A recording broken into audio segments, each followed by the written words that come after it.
పేరేంటి?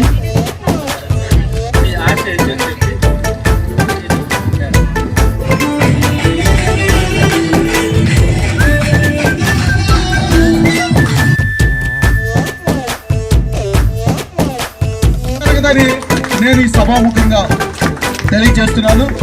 వారికి ఒక విస్తరి ముందేసి పస్తులు పెట్టావే, తీపి వస్తువు చుట్టూ తిరిగే ఈగను చేశావే.